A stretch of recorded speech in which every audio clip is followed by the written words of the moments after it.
Hey hi guys, இன்னைக்கு நான் பார்க்க போறது ஒரு தரமான ஹாரர் த்ரில்லர் மூவி. இந்த படத்தை பத்தி சொல்லணும்னா, வின்செஸ்டர் அப்படின்னு சொல்லப்படுற ஒரு கன் மேனுஃபேக்சர் கம்பெனி. அந்த குடும்பத்தை வின்செஸ்டர் ஃபேமிலின்னு தான் சொல்லுவாங்க. அவங்க இந்த கன்ஸ் மேனுஃபேக்சர் பண்றதுல பேர் போனவங்க. இவங்களோட அந்த துப்பாக்கிகள் தான் சுட்டு வட்டாரத்திலேயே ரொம்பவும் பேர் போனது. அது மட்டும் இல்லாம வெளி ஊர்களுக்கும் அவங்க எக்ஸ்போர்ட் பண்ணிட்டு இருந்தாங்க. இத மாதிரி இவங்களோட கம்பெனி ஒரு காலம் வரைக்கும் நல்லா போயிட்டு இருக்கும் போது ஒரு கட்டத்துல அவங்களோட ஹஸ்பண்டும் பொண்ணும் இறந்து போக, இவங்க தயாரிச்ச கன்னால இறந்து போனவங்க எல்லாருமே ஆவியா மிஸ்ஸஸ் வின்செஸ்டரை தொலை பண்ண ஆரம்பிச்சாங்க. அப்படி அந்த ஆவிகள் எதுக்காக இவங்களை தொலை பண்ணுது, அதுங்களுக்கு என்னதான் வேணும்? இதுக்கு இடையில வாலண்டியரா மாட்டிக்கிட்ட நம்ம ஹீரோ, அவருக்கும் அந்த ஃபேமிலிக்கும் என்ன சம்பந்தம்? இது எல்லாத்தையும் பத்தி சொல்ற கதை தான் 2018 வெளியான தி வின்செஸ்டர்.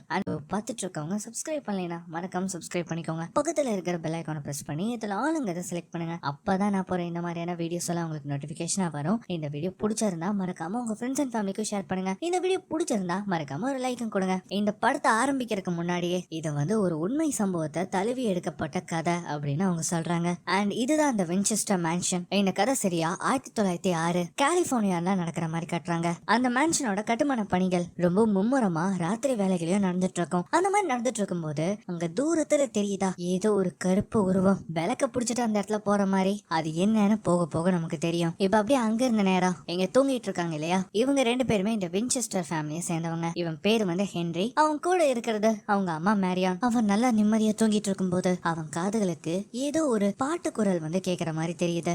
அவனும் அத ரொம்ப ஆச்சரியமா பாத்துட்டு இருக்கான். இப்ப இந்த சமயத்துல ராத்திரி 12 மணி ஆன உடனே அந்த மேன்ஷன்ல ஒரு மணி அடிக்க ஆரம்பிக்கும். அந்த சத்தத்தை கேட்ட உடனே மேரியானும் எந்திரிச்சிடறாங்களா. அப்படியே அவங்க கண்முழிச்சு பார்க்கும்போது பக்கத்துல இருந்த ஹென்ரிய காணோம். என்னடா அது ராத்திரி நேரத்துல இவன் எங்க போனா அப்படின்னு நினைச்சு இவங்க என்ன பண்றாங்கன்னா ஒரு விளக்கை எடுத்துட்டு அவன் தேட போறாங்க. அப்படி இவங்க தேடி போகும்போது அந்த இடத்துல ஹென்றி நிக்கிறான். ஆனா அவனோட முகத்தை ஒரு துணியால மூடவும் செஞ்சிருக்கான். இவங்களுக்கு ஒண்ணுமே புரியல. இவங்களும் ஹென்றின்னு கூப்பிடுறாங்க. ஆனா அவன் அதை கேட்காம அங்கிருந்து போக பாக்குறான். சரி இவன் அப்படி எங்கதான் போறான் அப்படின்னு பார்த்தா அந்த வீட்டோட அட்டிக்கு ஒரு வழி போகும். அந்த இடத்துல தன்னந்தனியா நின்னுட்டு இருக்கான். இவங்களுக்கு என்ன பண்றதுன்னே புரியல. மெதுவா போய் அவனோட முகத்துல இருக்கிற அந்த துணியை எடுத்து பார்த்தா அவனோட கண்கள் ரொம்ப விகாரமா இருக்கு. அது மட்டும் இல்லாம அவன் அந்த பக்கம் திரும்பி அங்க ஏதோ இருக்கிற மாதிரி கையவும் காட்டுறான். அவன் நமக்காக வந்துட்டு இருக்கான் அப்படின்னு சொல்லும் போது அப்படியே கட் பண்றாங்க. இப்ப அப்படியே அங்கிருந்த நேரம் இதுதான் சான் பிரான்சிஸ்கோ. இங்க அப்படி யார் இருக்காருன்னு பார்த்தா நம்ம படத்தோட ஹீரோ. இவர் பேர் டாக்டர் எரிக் பிரைஸ். அவரு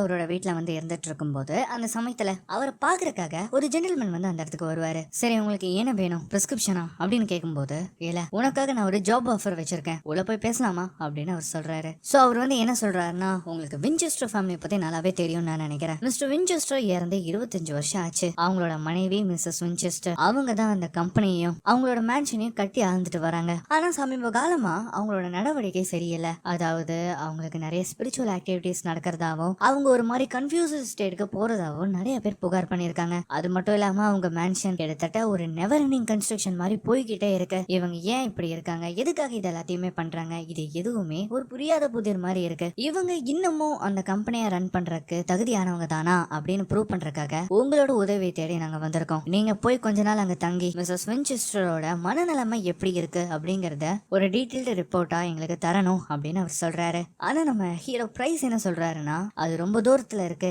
என்னால அவ்வளவு தூரம் பயணம் பண்ணி போய் ரிஸ்க் எடுத்து இந்த வேலையெல்லாம் பண்ண முடியாது அப்படின்னு சொல்லி பின்வாங்க தான் பாக்குறாரு. சரி உங்களுக்கு எவ்வளவு வேணும் அப்படின்னு கேட்கும்போது அவரு யோசிச்சுக்கிட்டு $300,000 அப்படின்னு அவர் சொல்வாரு. ஆனா அதுக்கு அவரோ, நான் பேசாம உங்களுக்கு 6 தரனே $600,000 வச்சுக்கோங்க, எங்களுக்கு இந்த வேலையை முடிச்சு கொடுங்க அப்படின்னு அவர் சொல்றாரு. நம்ம ஹீரோக்கு ஒண்ணுமே புரியல. ஒரு அசஸ்மெண்ட்காக இவ்வளவு $1,000 தராங்களே, அப்படி என்னதான் இருக்கு, போய் பார்க்கலாமே அப்படின்னு நினைச்சு இவரும் என்ன பண்றாருன்னா அதுக்கு ஒத்துக்கிறாரு. அண்ட் அதுக்கப்புறமா அடுத்த நாளே அந்த வின்செஸ்டர் ஃபேமிலியை நோக்கி இவரோட பயணம் தொடங்குது. ரொம்ப தூரம் பயணம் பண்ணி தான் அவர் போயாகணும். அவர் இப்படி வண்டியில போகும்போதே இந்த வின்செஸ்டர் ஃபேமிலியை பத்தி நிறைய விஷயங்களை அவர் புக்கை படிச்சு தெரிஞ்சுக்க ஆரம்பிக்கிறாரு. நான் முன்னாடியே சொன்ன மாதிரி தான் வின்செஸ்டர் ஃபேமிலிங்கிறது அவங்களோட ரைஃபிளுக்கு தான் பேர் போனது. அந்த மாதிரி அவரு ரொம்ப தூரம் பயணம் பண்ணி ஒரு வழியா வின்செஸ்டர் மேன்ஷனுக்கு வந்தடைகிறாரு. அவர் அந்த இடத்துக்கு வந்த உடனே ஒருத்தர் நம்ம ஹீரோவை உள்ள கூட்டிட்டு போறாரு. அவர் போகும்போது என்ன சொல்றாருன்னா, இங்க நிறைய ரூம்ஸ் இருக்கு, ஆனா எல்லா ரூம்ஸுமே அதுவும் அங்க இருக்கு பாத்தீங்களா கார்டன், அதை எப்படி சீல் பண்ணிருக்காங்களோ அதே மாதிரிதான் சீல் பண்ணப்பட்டிருக்கும். சோ அவர் அந்த மாதிரி உள்ள வந்த உடனே லைப்ரரியில வெயிட் பண்ணிட்டு இருக்கும் போது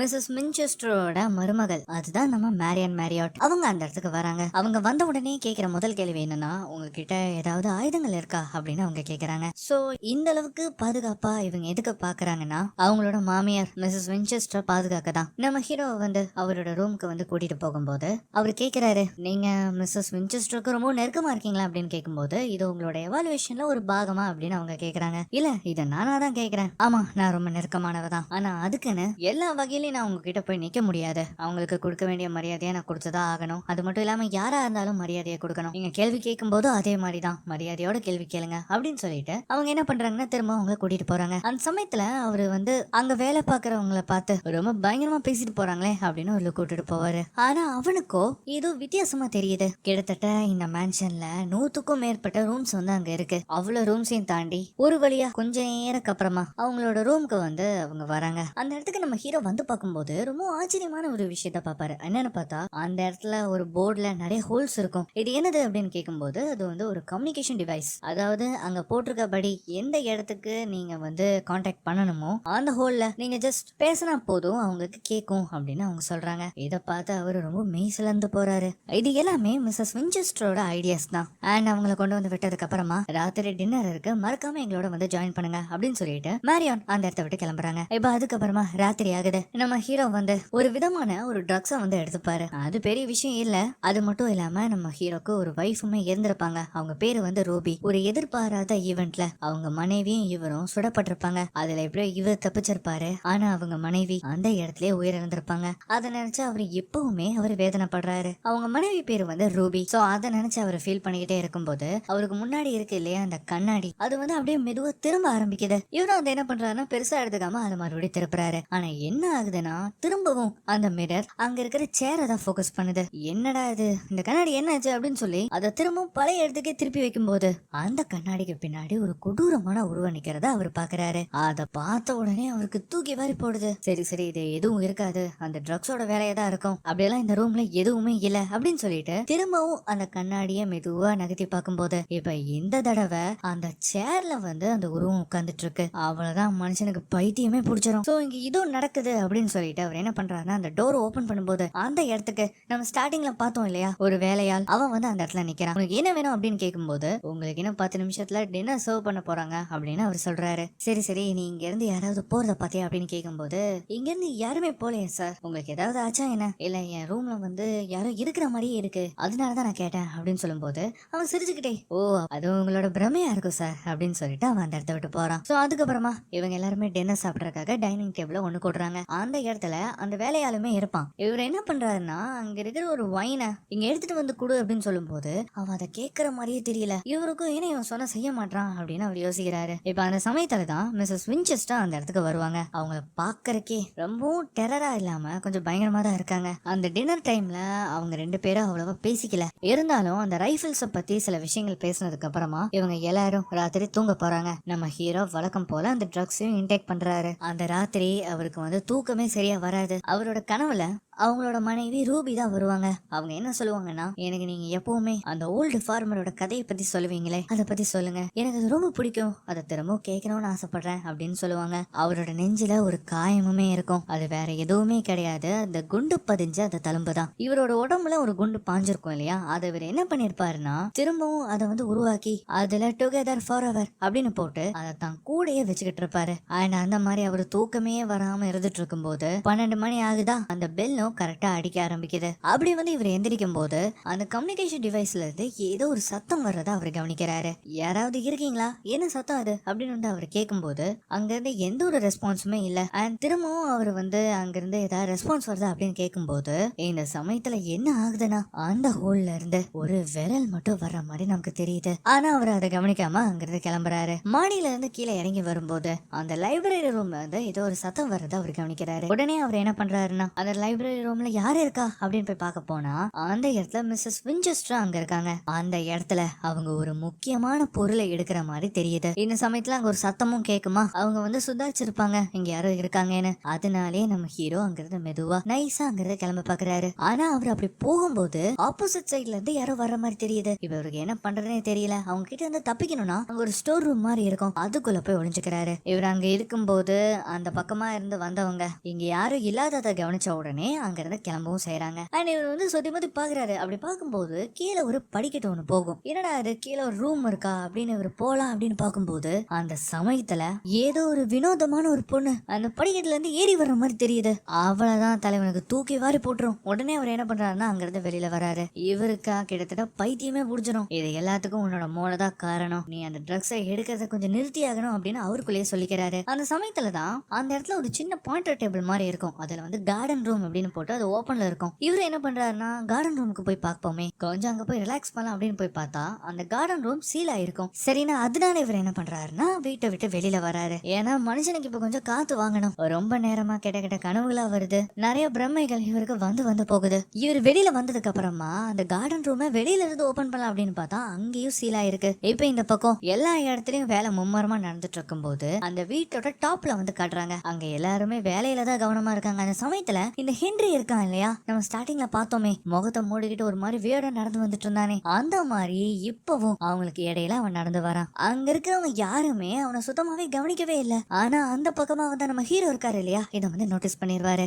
என்னன்னு பார்த்தா இவன் அந்த எட்ஜ்ல வந்து நின்னு அங்க இருந்து குதிக்க பாக்குறான். இங்க பாரு வேணாம் கீழே குதிக்காத அப்படின்னு சொல்லி வேகமா ஓடி அந்த இடத்துல இருந்து விழுகிறவனை அவரு வந்து காப்பாத்திடுறாரு. அவனோட மூஞ்சில இருக்கிற துணியை கழட்டி பார்த்த உடனே அவன் வந்து நம்ம ஹீரோவை பார்த்து சொன்ன ஒரே ஒரு வார்த்தை, என்னால உன்னை பார்க்க முடியுது அப்படின்னு அவன் சொல்லுவான். அண்ட் இதுக்கு வந்து ஒரு அர்த்தமும் இருக்கு. அது போக போக என்னங்கிறத நான் சொல்றேன். அண்ட் கொஞ்ச நேரத்திலேயே மிஸ்ஸஸ் வின்செஸ்டரும் அவங்களோட மருமகள் மேரியானும் அந்த இடத்துக்கு வந்துருவாங்க. மேரியான் வந்து சிறுசுன்னு தான் நம்ம ஹீரோ கிட்ட பேசிட்டு இருப்பாரு இல்லையா, தான் பையனை காப்பாத்தி கொடுத்த உடனே அவங்க வந்து நன்றி சொல்றாங்க. இப்ப அப்படியே கட் பண்ணா அடுத்த நாள் காலையில நம்ம ஹீரோ மிஸ்ஸஸ் வின்செஸ்டரை ஃபுல்லா அனலைஸ் பண்ணி ஆகணும். அதனாலே அவர் என்ன சொல்றாருன்னா, நீங்க இப்படி கோஆபரேட்டே பண்ணாம இருந்தீங்கன்னா உங்களை பத்தி என்னால ஒழுங்கான அசஸ்மெண்ட்டை எழுத முடியாது அப்படின்னு அவர் சொல்லுவாரு. அதுக்கு மிஸ்ஸஸ் வின்செஸ்டர் என்ன சொல்லுவாங்கன்னா, நான் உங்ககிட்ட ஓப்பனாவே எல்லா விஷயத்தையும் சொல்றேன். அதுக்கு முன்னாடி நான் ஒரு சில கேள்விகள் கேட்கறேன். நீங்க எப்போவாது சோல்ஜர்ஸோட கர்ஸ அனுபவிச்சிருக்கீங்களா? சரி அதை விடுங்க, உங்களோட வேலையில நீங்க தவறா நடந்திருக்கீங்களா? உங்க வைஃப் ரூபி உங்களை தப்பா நினைச்சிருக்காங்களா? இந்த மாதிரி எல்லாம் கேட்கும்போது இவருக்கு வந்து கொஞ்சம் ஆச்சரியமா இருக்கு, இவங்களுக்கு எப்படி என்னோட வைஃபை பத்தி தெரியும்னு. அதுக்கு நம்ம ஹீரோ வந்து,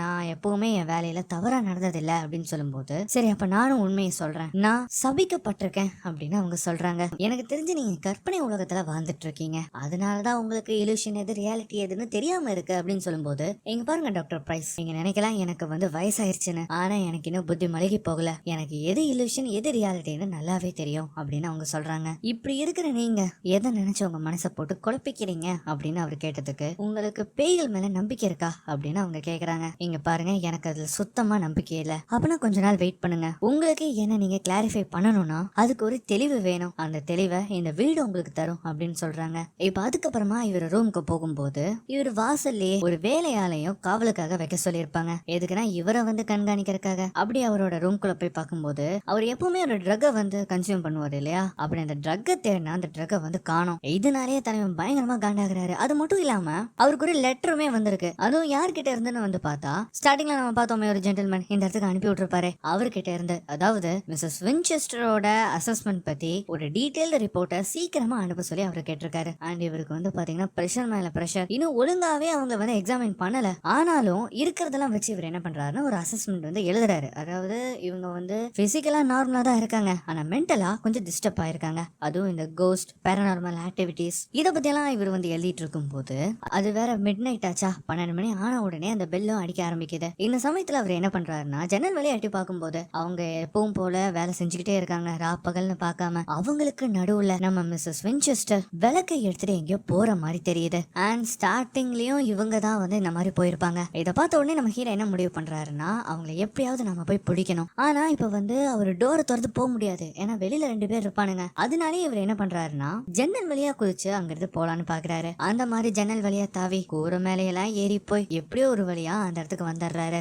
அப்படி போய் பார்க்கும்போது அது வந்து ஒரு செப்பரேட் ரூம். அங்க நம்ம மிஸ்ஸஸ் வின்செஸ்டர் பேப்பர்ல எதையோ கிறுக்கிட்டு இருக்காங்க. அவங்கள பார்க்கும் போதே ரொம்ப வியர்டா இருக்கு. அவங்கள ஏதோ கட்டுப்படுத்துற மாதிரி தெரியுது. அது மட்டும் இல்லாம அவங்க வரையறதோ ஒரு ரூம்கான ப்ளூ பிரிண்ட். இந்த மாதிரி நம்ம ஹீரோ அதை ஒத்து பார்த்துட்டு இருக்கும் போது அங்க இருக்கிற விளக்குகள் எல்லாம் அணையுது. அது மட்டும் இல்லாம மிஸ்ஸஸ் வின்செஸ்டர் சுயநலமுக்கு வராங்க. இங்க என்ன அப்படி நடக்குது அப்படின்னு நம்ம ஹீரோ ஒத்து பார்த்துட்டு இருக்கும் போது அந்த இடத்துக்கு அந்த வினோத உருவம் வந்து நிக்கும். அவ்வளவுதான், உடனே நம்ம ஹீரோ என்ன பண்றாருன்னா வேகமா அங்க இருந்து ஓட ஆரம்பிக்கிறாரு. அந்த மாதிரி அவர் ஓடி வரும்போது ஒரு செக்ஷன்ல மட்டும் இருக்கிற எல்லா ரூம்ஸோட டோரும் சீல் பண்ணப்பட்டிருக்கிறத அவர் கவனிக்கிறாரு. இருந்தாலும் அதெல்லாம் கண்டுக்காம அவர் என்ன பண்றாருன்னா வேக வேகமா அவரோட ரூமுக்கு வந்து சேர்றாரு. இப்ப அப்படியே கட் பண்ணா அடுத்த நாள் மறுபடியும் நம்ம ஹீரோ மிஸ்ஸஸ் வின்செஸ்டர் கூட போய் பேசிட்டு இருக்காரு. அந்த மாதிரி பேசிட்டு இருக்கும் போது மிஸ்ஸஸ் வின்செஸ்டர் சொல்லுவாங்க, உங்களுக்கு ஒரு விஷயம் தெரியுமா, என்கிட்ட ஏகப்பட்ட ரெக்கார்ட்ஸ் இருக்கு. அதுவும் இந்த வின்செஸ்டர் ஃபேமிலிஸ்ல இருக்கவங்க எல்லாரும் எப்படி இறந்து போனாங்கறதுக்கான ரெக்கார்ட்ஸ் என்கிட்ட இருக்கு. அவங்க எல்லாருமே இந்த ரைஃபிளால தான் இறந்து போயிருக்காங்க.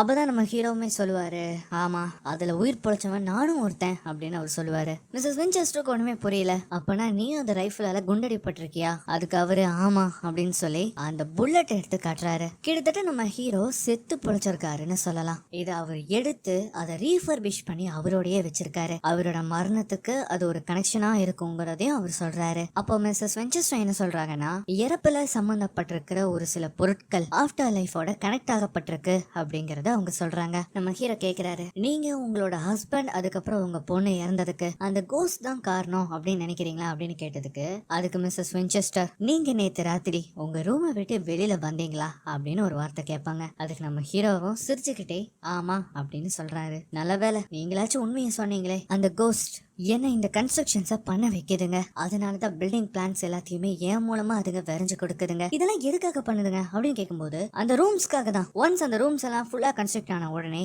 அதுங்களோட பிரசன்ஸ் இன்னும் அதிகமா இருக்கும். அதனால இன்னும் அதுங்க ரொம்ப வலிமையா மாறுங்க. நீங்க நேற்று ராத்திரி பாத்தீங்களா நான் வரைஞ்சிட்டு இருந்தத? ஆமா நான் பார்த்தேன். எப்பவுமே ராத்திரி அந்த மணி அடிக்கும் போது அந்த மணி மூலமா அதுங்க எந்திரிக்குங்க. கிட்டத்தட்ட அந்த பெல் தான் அதுங்களை வந்து திரும்பவும் செயல்படுத்துது. இத பண்ண வைக்கிறது எல்லாமே இந்த ரைஃபிளால இறந்து போன கோஸ்ட். அதுங்களோட நோக்கமே இந்த ரூம்ஸை ரீகன்ஸ்ட்ரக்ட் பண்ற மூலமா அதுங்களால நம்ம உலகத்துக்குள்ள என்டர் ஆக முடியும். இவங்க அந்த சமயத்துல அவங்க எப்படி அந்த பேப்பர்ல வரைஞ்சாங்களோ அதே மாதிரி அவங்க அந்த ரூமை திரும்ப ரீகன்ஸ்ட்ரக்ட் பண்ண ஆரம்பிக்கிறாங்க. சரி நீங்க சொல்றபடியே வச்சுப்போம். அதுகிட்ட இருந்து நீங்க எப்படி தப்பிக்க போறீங்க? அதுங்களுக்கு தேவையெல்லாம் பீஸ், அதை நம்ம கொடுத்துட்டோம்னா அதுங்க இங்க இருந்து தானா போயிடும். ஒருவேளை அப்படி போலாம் நீங்க என்ன பண்ணுவீங்க? நம்ம அதுங்களுக்கு அது கிடைக்கிற வரைக்கும் நாம அதுங்களை அடைச்சு வைக்கணும். அடைச்சு வைக்கிறதுனா எப்படி? 13 ஆணிகளை வச்சு அடிக்கும் போது அதுங்களால தப்பிக்கவே முடியாது. எங்க பாருங்க, நீங்க என் கூட துணையா இருந்தீங்கன்னா நம்மளால அதுங்களுக்கு நிம்மதியை கொடுத்து இங்க இருந்து அனுப்ப முடியும் அப்படின்னு வந்து அவங்க சொல்லும் போது நம்ம ஹீரோ பக்கம் இருந்து எந்த ஒரு ரியாக்ஷனுமே இல்ல. எனக்கு தெரியும் நீங்க இதை நம்பலேன்னு. இங்க பாருங்க மிஸ்ஸஸ் வின்செஸ்டர், என் கண்ணால பார்க்காததையோ இல்லைன்னா கேட்காததையோ என்னால நம்ப முடியாது அப்படிங்கறத அவர் சொல்றாரு. சரி அப்படின்னா விடுங்க, இந்த சாரா வின்செஸ்டர் பத்தி உங்களுக்கு எது உண்மைன்னு படுதோ அதை மட்டும் நீங்க அசஸ்மெண்ட்ல எழுதுங்க அப்படின்னு சொல்லி அவங்க வந்து அனுப்பி வைக்கிறாங்க. அண்ட் அதுக்கப்புறமா இவர் என்ன பண்றாருன்னா உடனடியா மேரியட் அவங்களோட மருமகளை போய் சந்திக்கிறாரு. அவங்க கிட்ட வந்து சாரா வின்செஸ்டர் பத்தி அவர் கேக்குறாரு. மிஸ் சாரா வின்செஸ்டர் அவங்களோட ஹஸ்பண்ட் டியூபர்குலோசிஸால திடீர்னு இறந்து போயிட்டாரு. அதுக்கப்புறமா ஒரு சில நாட்கள்லயே அவங்களோட மகள் ஆனியாவும் இறந்துட்டாங்க. அவங்க வந்து இந்த ஃபேமிலி கர்ஸ் வந்து ஸ்ப்ரெட் ஆகிறத அவங்க நம்புறாங்க. அதுதான் அந்த வின்செஸ்டர் கர்ஸ். இந்த மாதிரி இவங்க வந்து பேசிட்டு இருக்கும்போது திடீர்னு ஹென்ரியோட ரூம்ல இருந்து ஏதோ ஒரு சத்தம் வருது. இதை கேட்ட உடனே பதறி அடிச்சுட்டு போய் பாக்குறாங்க. அந்த ரூம்ல ஹென்ரிய காணோம். அதே சமயம் இந்த பக்கம் சாரா வின்செஸ்டர் ஒரு பிளானை கொடுத்து இந்த மாதிரி ரூமை ரீகன்ஸ்ட்ரக்ட் பண்ண சொல்லிருப்பாங்க இல்லையா, அந்த ரீகன்ஸ்ட்ரக்ட் ஆன ரூமை வந்து கட்டுறாங்க. அந்த ரூம் ஃபுல்லாவும் நிறைய பீரோல ஏகப்பட்ட மாடல்ஸ்ல இருக்க கன்ஸ் எல்லாமே இருக்கு. அதுல ஒரு கன்னை யாரோ எடுக்கிற மாதிரி தெரியுது. எங்கேயும் சாரா அவங்களோட ரூமுக்கு போலாம் அப்படின்னு நடந்து வந்துட்டு இருக்கும் போது அந்த இடத்துல நம்ம ஹென்ரிய பாக்குறாங்க. அதுவும் சாதாரணமா இல்ல, கையில கன்னோட. அவன் என்ன பண்றான்னா அவங்கள பார்த்த உடனே சுட ஆரம்பிக்கிறான். அவங்களுக்கு என்ன பண்றதுன்னே தெரியல. அவங்க அங்கிருந்து தப்பிக்க பாக்குறாங்க. ஆனா அவன் பாக்குற இடமெல்லாம் சொல்றான். ஒரு கட்டத்துல அவங்க கிட்ட அவங்க நேரடியாவே மாட்டிப்பாங்க. அப்படி மாட்டின உடனே கன் அவங்களோட நெத்தியிலே வச்சு சுடலாம் அப்படின்னு பாக்கும்போது அந்த கன்ல புல்லட் இருக்காது. ஆனா போல விடுற மாதிரியே தெரியல. அந்த கன்னை திருப்பி பிடிச்சு அவங்க முதுகிலே போட்டு அடி அடி நடிக்கிறான். சரியா அந்த நேரத்துக்கு வந்து நம்ம பசங்க எப்படியோ ஹென்ரிய வந்து பிடிச்சாடுறாங்க. அவனை வந்து கட்டுப்படுத்தவே முடியல. சாரா கேக்குறாங்க, நீ யாரு அப்படின்னு கேட்கும்போது செத்துப்போ அப்படின்னு ஒரே ஒரு வார்த்தை தான் அவன் சொல்லுவான். அதுக்கப்புறம் அவன் திரும்ப பழைய நிலைமைக்கு மாறிடுறான். இப்ப அதுக்கப்புறமா ஹென்ரி என்ன பண்றாங்கன்னா ரூம்க்கு வந்து கூட்டிட்டு வராங்க. சாரா வின்செஸ்டர் என்ன சொல்றாங்கன்னா, நம்மள தவிர இந்த வீட்டுல இருக்கவங்க எல்லாரையுமே இங்க இருந்து கிளம்ப சொல்லிடு அப்படின்னு அவங்க சொல்றாங்க. நம்ம ஹென்ரிய எப்படியாவது ஹாஸ்பிட்டலுக்கு கூட்டிட்டு போய் ஆகணும். இல்ல அவனை நம்ம இங்கேயே வச்சு அவனை நம்ம பாதுகாக்கணும். இந்த வீட்டை விட்டு நம்மளால அவனை கொண்டு போக முடியாது அப்படிங்கறத அவங்க சொல்றாங்க. ஆனா நம்ம ஹீரோக்கு இதுல சுத்தமாவே விருப்பம் இல்ல. இவங்க 2 பேரும் வெளியில போனதுக்கு அப்புறமா சாரா என்ன சொல்றாங்கன்னா, அந்த கதவை 13 ஆணிகளை வச்சு சீல் பண்ணு அப்படிங்கறத அவங்க சொல்றாங்க. இவங்க சொன்ன மாதிரியே அந்த வேலையாலும் அந்த டோரை வந்து சீல் பண்றான். உள்ள இருக்கிற நம்ம ஹீரோ என்ன நினைச்சுக்கிறாருன்னா, நம்மள உள்ளே வச்சு லாக் பண்ணிட்டாங்க போல அப்படின்னு அவர் நினைச்சுக்கிறாரு. ஆனா அங்க வந்து இன்னொரு சீக்ரெட் டோர் இருக்கும் அந்த கபோர்ட்குள்ள. அது வழியே அவங்க 2 பேரும் உள்ள வராங்க. எங்க பாருங்க சாரா, அவனோட கண்டிஷன் ரொம்ப மோசமா இருக்கு, அவனை நம்ம ஹாஸ்பிட்டலுக்கு கூட்டிட்டு போய் ஆகணும். டாக்டர், கண்டிஷன்ஸை நம்மளால கியூர் பண்ண முடியும், கர்சஸ் பண்ண முடியாது அப்படிங்கறத அவங்க சொல்றாங்க. ஆனா மேரியன் இருக்காங்க இல்லையா, அவங்க வந்து நம்ம ஹீரோ சொல்றதான் கேக்குறாங்க. அதனாலேயே இதுக்கான அரேஞ்ச்மெண்ட்ஸ் பண்றதுக்காக நம்ம ஹீரோ என்ன பண்றாருன்னா, அங்கிருந்து நேரா போய் ஸ்டார்டிங்ல நம்ம பார்த்தோம் இல்லையா ஒரு ஜென்டில்மேன், அவருக்கு வந்து கால் பண்றாரு. அவருக்கு வந்து கால் பண்ணி ஹென்ரிய கூட்டிட்டு போறதுக்கான அரேஞ்ச்மெண்ட்ஸ் அவங்க பண்ண வைக்கிறாங்க. அந்த மாதிரி பண்ணிட்டாங்கிறத போலாம் அப்படின்னு பார்க்கும்போது திரும்பவும் அந்த வேலையாள் வந்து அந்த இடத்துக்கு வரான். அவன் வந்து என்ன சொல்றான்னா, என்ன மன்னிச்சிருங்க, தெரியாம உங்களை பயன்படுத்திட்டேன், உங்களுக்கு நான் ஏதாவது உதவி பண்ணணும்னு ஆசைப்படுறேன், நீங்க சொல்லுங்க என்ன நான் பண்ணணும், கண்டிப்பா என்னோட பேக்ஸை வந்து உன்னால எடுத்துட்டு வர முடியுமா அப்படின்னு அவர் வந்து கேட்கும்போது இவனை என்ன பண்றான்னா பேக் எடுக்கிறதுக்காக போறான். பின்னாடியே நம்ம ஹீரோவும் போறாரு. அவன் வந்து அந்த மாதிரி எடுக்கலான்னு போகும்போது இவர் வந்து சும்மா இல்லாம, இந்த வின்செஸ்டர் பத்தி நீ என்ன நினைக்கிற, இங்க நடக்கிறதுலாம் ரொம்ப வியர்டா இருக்கு, நீ ஏதாவது வியர்டான திங்ஸ் எல்லாம் பாத்திருக்கியா அப்படின்னு சொல்லும்போது அவன், இங்க இருக்கிறவங்க எல்லாருமே வின்செஸ்டர்ஸ், இவங்க எல்லாருமே சாகணும் அப்படின்னு ஒரு மாதிரி வியர்டா சொல்லுவான் பாருங்க. அப்பதான் அவனோட உண்மையான முகத்தையே நமக்கு காட்டுவாங்க. ஆக்சுவலி அவனும் ஒரு பூதம் தான். அதே மாதிரி நம்ம ஹீரோ கரெக்டா எங்க இருக்காருன்னு பார்த்தா அந்த அட்டிக்கு போகும் இல்லையா ஒரு வழி, அங்கதான் இவரும் இருக்காரு. உடனே நம்ம ஹீரோ என்ன பண்றாருன்னா வேக வேகமா போய் சாரா வின்செஸ்டர் பார்க்க போறாரு. அங்கேயும் சாரா வின்செஸ்டர் எதையோ தேடிட்டு இருக்காங்க. அந்த இடத்துக்கு இவர் வந்த உடனே, இங்க பாருங்க மிஸ்ஸஸ் வின்செஸ்டர், அந்த இடத்துல உங்களோட வேலையால் அவனுக்கு தான் ஆயிடுச்சுன்னு நினைக்கிறேன், அவன் பைத்தியம் பிடிச்ச மாதிரி பண்ணிட்டு இருக்கான் அப்படின்னு சொல்லும் போது அவங்க ஒரு போட்டோவை காட்டுவாங்க. ஆமா இவன் தான் அங்க இருந்தான் அப்படின்னு சொல்லும்போது, இவனா அப்படின்னா நீ அவனை பாத்திருக்கியா, நீ அவன் கூட பேசியிருக்க, அட ஆமா நான் இப்பதான் பேசிட்டு வந்தா, இப்ப அதுக்கு என்ன, இந்த பேப்பரை படி அப்படின்னு அவங்க சொல்றாங்க. அப்படி அவன் படிக்கும் போது அவன் பேரு வந்து பெஞ்சமின் ஜோசப். அதுவும் அவன் வின்செஸ்டரோட ரைஃபிள் மேனுஃபேக்சரிங் கம்பெனில இறந்து போயிட்டான். இந்த பேப்பர் வந்ததோ 20 வருஷத்துக்கு முன்னாடி. அப்பதான் அவங்க இன்னொரு போட்டோவுமே காட்டுறாங்க. அந்த போட்டோல அவன் இறந்து கிடக்குற மாதிரி இருக்கு. அவனோட 2 பிரதர்ஸையும் அவன் இறந்துட்டான். அவனோட 2 பிரதர்ஸும் இந்த வின்செஸ்டருக்கு எதிரா அவங்க சதி பண்ணாங்க. அதனாலதான் நாங்க அவங்களுக்கு சரியான தண்டனையை வாங்கி அவங்கள தூக்குல போட்டுட்டோம். அதுக்கு பழி வாங்கறதுக்காக தான் இந்த பெஞ்சமின் தான் 2 பிரதரோட மரணத்துக்கு பழி வாங்கறதுக்காக அவன் என்ன பண்ணானா, எங்க கம்பெனில தயாரிச்ச ரைஃபிளை வச்சு எங்க கம்பெனிக்குள்ளேயே நுழைஞ்சு அங்க இருக்கிற 15 பேரை அவன் வந்து கொலை பண்ணிட்டான். அங்க இருக்கிறவங்க எல்லாரையும் ஷூட் பண்ணதுக்கு அப்புறமா ஒரு இடத்துல வந்து உட்கார்றான். அண்ட் இந்த இடத்த வந்து நல்லா நோட் பண்ணிக்கோங்க, பின்னாடி இந்த இடம் திரும்ப ரெப்ளிகேட் ஆகும். அது மட்டும் இல்லாம வெளியில சுத்தியும் போலீஸ் ஆபீசர்ஸ் இவனை பிடிக்கிறதுக்காக அங்க நிக்கிறாங்க. கதவை திறந்த அடுத்த செகண்டே அவன் அந்த இடத்துலயே அவங்க கையால சுடப்பட்டு இறந்து போறான். இந்த விஷயம் தெரிஞ்ச அடுத்த செகண்டே மிஸ்ஸஸ் வின்செஸ்டர் என்ன பண்றாங்கன்னா, இவங்க ஒரு ரூமை ரீகன்ஸ்ட்ரக்ட் பண்ண சொல்லி போயிருப்பாங்க இல்லையா, அந்த ரூமை நம்ம ஹீரோ கிட்ட வந்து காட்டுறாங்க. என்னன்னு பார்த்தா அவன் செத்த அதே ரூமை இந்த இடத்துல அவங்க கிரியேட் பண்ணிருக்காங்க. ஒரு பக்கம் இவங்க இங்க வந்து இத பத்தி பேசிட்டு இருக்கும்போது இன்னொரு பக்கம் நம்ம ஹென்ரிய காட்டுறாங்க. அவன் என்ன பண்றான்னா, பெஞ்சமின் சாகருக்கு முன்னாடி ஒரு பாட்டை பாடியிருப்பான் இல்லையா, அதே பாட்டை அவன் பாடுறான். அவன் அப்படி பாடும்போது அந்த கபோர்ட்ல இருக்கிற டோர் தானா திறக்குது. அது மட்டும் இல்லாம அடுத்த செகண்டே அந்த இடத்துல ஒரு பயங்கரமான நிலநடுக்கம் வந்து ஏற்படுது. அந்த நிலநடுக்கம் ஏற்பட்ட உடனே சாரா வின்செஸ்டர் என்ன சொல்றாங்கன்னா, இது அந்த பெஞ்சமின் தான் அப்படின்னு சொல்லுவாங்க. அவங்க சொன்ன அடுத்த செகண்டே இவனோட கண்கள் அப்படியே மாறுது. அது மட்டும் இல்லாம திரும்பவும் அந்த இடத்துல நிலநடுக்கம் ஏற்படுது. ஆனா இந்த தாட்டி அது ரொம்ப பயங்கரமா இருக்கு. அங்க இருக்கிற எல்லா பொருட்களும் உடைஞ்சு விழுக ஆரம்பிக்குது. அது மட்டும் இல்லாம ஏதோ ஒண்ணு அங்க இருக்கிற வேலையால தரத்தர இழுத்துட்டு போகுது. இந்த சமயத்துல அந்த வீடு வேற இடிஞ்சு விழுகுமா, அந்த இடிஞ்சு விழுகிற எல்லா கற்களும் அந்த வேலையாள் மேலேயே விழுகுது. அவ்வளவுதான், அந்த ஆள அந்த இடத்துல க்ளோஸ். வின்செஸ்டரை காப்பாத்த போன நம்ம ஹீரோவையும் அந்த ஆவி வந்து தரன்னு வெளியில எடுத்து போடுது. அது மட்டும் இல்லாம அந்த ரூமையும் மொத்தமா மூடிடும். நம்ம ஹீரோ அப்படி எந்திரிக்கும் போது அங்க இருக்கிற ரூம்ல எல்லாம் அந்த 13 ஆணிகளை வச்சு சீல் பண்ணிருப்பாங்க இல்லையா, அதுல இருக்கிற ஆணிகள் எல்லாம் கழுந்து விழுக ஆரம்பிக்குது. அங்க 1 2 ஏகப்பட்ட ரூம்ஸோட சீல்ஸ் எல்லாமே மொத்தமா உடைஞ்சு விழுகுது. நம்ம ஹீரோக்கு இப்போ ஒரே வழி அங்கிருந்து தப்பிக்கிறது தான். இங்க மேரியன் வந்து தனியா இருப்பாங்க. அவங்க விளக்க பத்த வச்சு பார்க்கும்போதுதான் தெரியுது, அவங்க கூட இருந்த ஒரு ஹெல்ப்பருமே வீடு இடிஞ்சு விழுந்ததுல பரிதாபமா அந்த இடத்துல இறந்து போயிருப்பாரு. நம்ம ஹீரோ அங்க சுத்தி இங்க சுத்தி ஒரு இடத்துக்கு வருவாரு. அந்த இடத்துல அதே நோட் கார்டை வந்து அவர் பாப்பாரு. அந்த இடத்துல அதே மாதிரி கார்டன் ரூம் ஓபன்ல இருக்கிற மாதிரியே இருக்கும். சோ இது எல்லாத்துக்குமே ஒரு விடை அந்த கார்டன் ரூம்ல இருக்கலாம் அப்படின்னு அவர் முடிவு பண்றாரு. அதே சமயம் இங்க மேரியான் விளக்கை எடுத்துட்டு அப்படியே போகும்போது இவங்க கடந்து வந்திருப்பாங்க இல்லையா ரூம்ஸ், அதோட கதவெல்லாம் தானா திறக்குது. இவங்களுக்கு இப்ப என்ன பண்றதுன்னே தெரியல. நம்ம ஹீரோ ஒரு வழியா அந்த கார்டனை சீல் பண்ணி வச்சிருப்பாங்க இல்லையா, அது எல்லாத்தையுமே கழட்டி போட்டுட்டு அந்த கார்டனுக்குள்ள போறாரு. அதுக்குள்ள அப்படி என்ன இருக்குன்னா, காஞ்சு போன இலைதலைகள், ஒரே ஒரு சேர் மட்டும் மெதுவா ஆடிட்டு இருக்கிற மாதிரி இருக்கு. இவர் என்ன பண்றாருன்னா, மெதுவா அந்த சேரை போய் தொடும்போது ரூபியோட குரல் அவருக்கு கேக்குது. அவங்க திரும்பவும் அந்த ஃபார்மரோட கதையை பத்தி சொல்லுங்க அப்படின்னு கேக்குறாங்க. ஆக்சுவலி நம்ம ரூபி இருப்பாங்க இல்லையா, அவங்க அவங்களோட கார்டன்ல வச்சேதான் இறந்து போயிருப்பாங்க. இருப்பாங்க. நம்ம ஹீரோவால அப்ப எதுவுமே பண்ணிருக்க முடியாது. அந்த மாதிரி அவங்க வந்து பேசிக்கிட்டே இப்ப ரூபி அந்த இடத்துக்கு வராங்க. அவர் எந்திரிச்சு ரூபிய பார்த்த உடனே இல்ல இது உண்மை கிடையாது, இது உண்மை கிடையாது அப்படின்னு தனக்கு தானே சொல்லிக்கிறாரு. நான் உங்களுக்கு ஒரு உண்மையான நல்ல மனைவியா தான் இருக்கணும்னு ஆசைப்பட்டேன், ஆனா என்னால முடியல, மன்னிச்சிருங்க அப்படின்னு சொல்லிட்டு அவங்க என்ன பண்றாங்கன்னா கன்னை எடுத்து அவங்க தன்னை தானே ஷூட் பண்ணிக்கலாம்னு போறாங்க. வேண்டாம் இப்படி பண்ணாத அப்படின்னு தடுக்க வரும்போது அவங்க நம்ம ஹீரோவையே ஷூட் பண்ணிடுவாங்க. அவரு ஷூட் பண்ண கையோட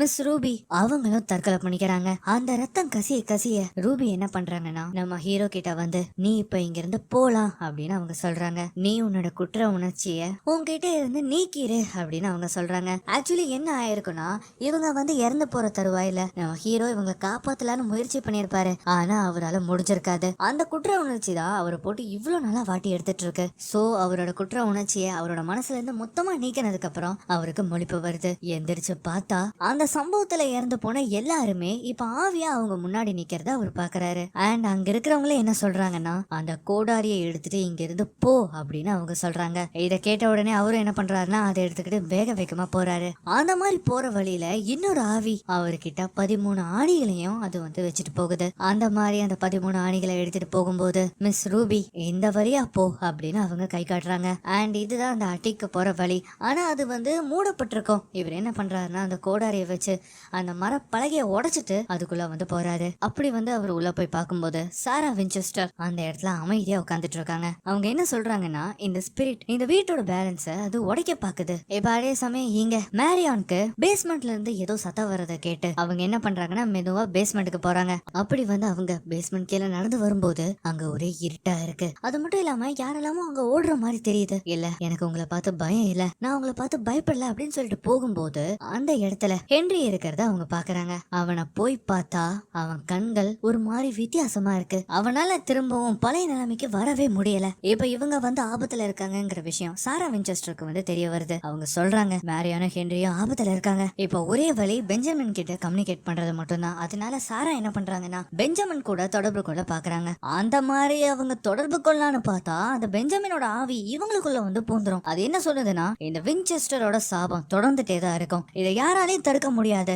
மேரியானும் ஹென்ரியும் என்னோட பலி ஆடுங்க அப்படின்னு சொல்லி பக்கத்துல இருக்கிற ரைஃபிளை எடுத்து அவங்க தன்னை தானே ஷூட் பண்ணிக்க பாக்குறாங்க. காப்பாத்த போலான்னு நம்ம ஹீரோ வந்தா அவங்க நம்ம ஹீரோவே ஷூட் பண்ண பாக்குறாங்க. அப்பதான் நம்ம ஹீரோ பாக்குறாரு இதுக்கு பின்னாடி பெஞ்சமின் இருக்கிறது நல்லாவே தெரியுது. சாரா அவனை எதிர்த்து போராடுங்க அந்த மாதிரி சொல்லும் போது அவங்க என்ன பண்றாங்கன்னா ஒரு கபோர்டோட கீழே வந்து ஷூட் பண்ணிடுவாங்க. அந்த கபோர்ட் நேரா நம்ம ஹீரோ வந்தாரு இல்லையா அந்த இடத்த வந்து மறைச்சிடும். சாரா உங்களுக்கு என்ன ஆச்சு, அந்த ஃப்ளோரை வந்து எப்படியாவது சீல் பண்ணு அப்படிங்கறத அவங்க சொல்றாங்க. அதுவும் 13 ஆணிகளை கொண்டு. அதனால நம்ம ஹீரோவும் அதே மாதிரி பண்ண பாக்குறாரு. அப்பதான் வந்து சாரா சொல்றாங்க இவனோட ரேஞ்ச் ரொம்பவும் எண்ட்லெஸ்ஸா போயிட்டே இருக்கு, ஆனா இவனால தடுக்க முடியும். அது எப்படி, அவன் இந்த ரூம்குள்ள இருக்கிற ஏதோ ஒரு விஷயத்த பார்த்து பயப்படுறான், என்னால அதை உணர முடிஞ்சது. அப்பதான் பாக்குறாங்க அவங்க கையில இருக்க இல்லையா கன், இந்த கன்னை பயன்படுத்தி தான் அவன் அந்த 15 பேரையும் கொலை பண்ணான். அந்த கன்னை எடுத்து நம்ம ஹீரோ கையில கொடுக்கலாம் அப்படின்னு வரும்போது நம்ம ஹீரோ கையில இருந்த கோடாரி நேரா நம்ம சாராவே அட்டாக் பண்ண பாத்துருக்கு. சோ இப்ப நம்ம ஹீரோ கையில கன்னு கிடைச்சிருச்சு. அதே மாதிரி 13 ஆணிகளையும் அவர் அதை வச்சு சீல் பண்ணிட்டாரு. இப்ப பெஞ்சமின் இங்கதான் இருக்கான், அதுவும் இந்த இடத்துல லாக் ஆகப்பட்டிருக்கான். இந்த சமயத்துல என்ன ஆகுதுன்னா மணி 12 ஆகுதா, அந்த மணியை அடிக்க ஆரம்பிக்குது. அப்பதான் சாரா சொல்றாங்க பெஞ்சமின் எங்க முன்னாடி வா, உன்னோட கோவம் எங்களை அழிக்க முடியாது அப்படின்னு சொல்லும்போது பெஞ்சமின் நம்ம சாராவை பயங்கரமா அட்டாக் பண்றான். காப்பாத்த போலான்னு நம்ம ஹீரோ முயற்சி பண்ணா அவனையும் அட்டாக் பண்றான். அந்த மாதிரி அட்டாக் பண்ணதுக்கு அப்புறமா அவன் அங்கிருந்து மெதுவா நகருவான். அவன் இந்த பக்கமா தான் போனான் அப்படின்னு நம்ம ஹீரோ சொல்லும்போது நீ அவனை பார்த்த, ஆமா நான் பார்த்தேன் அப்படிங்கறது அவர் சொல்றாரு. இங்க நம்ம மேரியானும் ஹென்ரியும் பயத்துல நின்னுட்டு இருக்கும் போது அந்த இடத்துக்கு பெஞ்சமின் வரான். பெஞ்சமின் மட்டும் இல்ல அங்க ஏகப்பட்ட ஆன்மாக்கள் வருது. இப்ப இந்த சமயத்துல சாரா என்ன சொல்றாங்கன்னா நீ அங்க இருந்த, அந்த இறந்து போனவங்களுக்கு நடுவுல நீ இருந்த, அவன் பயப்படுறது அந்த கண்ணுக்கு கிடையாது வேற ஒண்ணு அப்படின்னு சொல்லும் போதுதான் நம்ம ஹீரோ அந்த புல்லட்டை வந்து கையில எடுக்கிறாரு. சாரா வந்து முன்னாடியே சொல்லிருப்பாங்க இல்லையா இறப்பப்போ நமக்கு கிடைச்ச ஒரு பொருள் ஆஃப்டர் லைஃபோட கனெக்ட் ஆகுங்கிறது, அது வந்து இந்த புல்லட்டோட கனெக்ட் ஆயிருக்கும். சோ இதை பார்த்த உடனே அவர் என்ன பண்றாருன்னா அந்த புல்லட்டை அந்த ரைஃபிள்ல லோட் பண்றாரு. அண்ட் இப்ப வந்து பார்த்தா இங்க ஒரு பயங்கரமான சீன் நடக்கும். அதுவும் இது வந்து பார்த்தா ஃப்ரேம் பை ஃப்ரேமா காட்டுவாங்க. இந்த பக்கம் நம்ம மேரியான் அந்த ஆவிகளை எதிர்த்து தான் பையனை காப்பாத்துறதுக்காக நிக்கிறாங்க. அது மட்டும் இல்லாம எந்த பக்கமும் அங்க கீழே விழுந்து கிடந்த எல்லா கன்ஸும் மெதுவா வானத்துல பறக்குது. அந்த கன்ஸுக்கு நடுவுல தான் அந்த பெஞ்சமினும் இருக்கான். அவன் அந்த கன்னை எடுத்த உடனே அந்த இடத்துல இருந்து மறைஞ்சிருவான். அது மட்டும் இல்லாம இங்க மேரியன் முன்னாடி ஏகப்பட்ட ஆன்மாக்கள் அவங்கள சுத்தி வளைச்சிரும். இப்ப என்ன பண்றதுன்னே தெரியாது நம்ம பசங்களுக்கு. அப்பதான் சாரா சொல்லுவாங்க உண்மைய வந்து பாரு அப்படின்னு. அப்ப அந்த அந்த சமயத்துல நம்ம கண்ணுக்கு பெஞ்சமின் தெரியவான். அவ்வளவுதான், அவன் டக்குன்னு ஷூட் பண்றதுக்குள்ள இங்க நம்ம ஹீரோ அவனை ஒரே ஷாட்ல அந்த இடத்துல சாகடிக்கிறாரு. அண்ட் அதே சமயம் இந்த பக்கம் நம்ம பசங்களை கொல்ல வந்த ஆன்மாக்க திரும்ப எங்கிருந்து வந்ததுங்களோ அங்கேயே போயிருங்க. இந்த இடத்துல பெஞ்சமின் இறந்து கிடப்பான் இல்லையா, நம்ம சாராவால அதை பார்க்க முடியாது, ஆனா நம்ம ஹீரோவால முடியும். அதனால இவங்க 2 பேரும் என்ன பண்றாங்கன்னா அவனுக்கு ஒரு வழியா கடைசியா அவனுக்கு அமைதியை வந்து கொடுக்கறாங்க. இது மூலமா அவனோட ஆன்மா வந்து சாந்தி அடையும். ஒரு வழியா நம்ம பசங்க எல்லாருமே அந்த மேன்ஷன்ல இருந்து உயிரோட வெளியில வராங்க. நம்ம ஹீரோவும் அவரோட அசஸ்மெண்ட்ல சாரா வின்செஸ்டர் இப்ப நார்மலா இருக்காங்க. அவங்களால வின்செஸ்டர் ஆர்ம் கம்பெனிய நல்லபடியா இன்னும் ரொம்ப ஆண்டுகளுக்கு ரன் பண்ண முடியும் அப்படிங்கறத அவரோட அசஸ்மெண்ட்ல வந்து எழுதுறாரு. அண்ட் இந்த வீட்டையும் அவங்க ரீகன்ஸ்ட்ரக்ட் பண்றாங்க. இந்த மாதிரி ஒரு நல்ல எண்டிங்கோட இந்த படம் வந்து முடிவடையுது. இன்னொரு வீடியோல மீண்டும் சந்திக்கலாம்.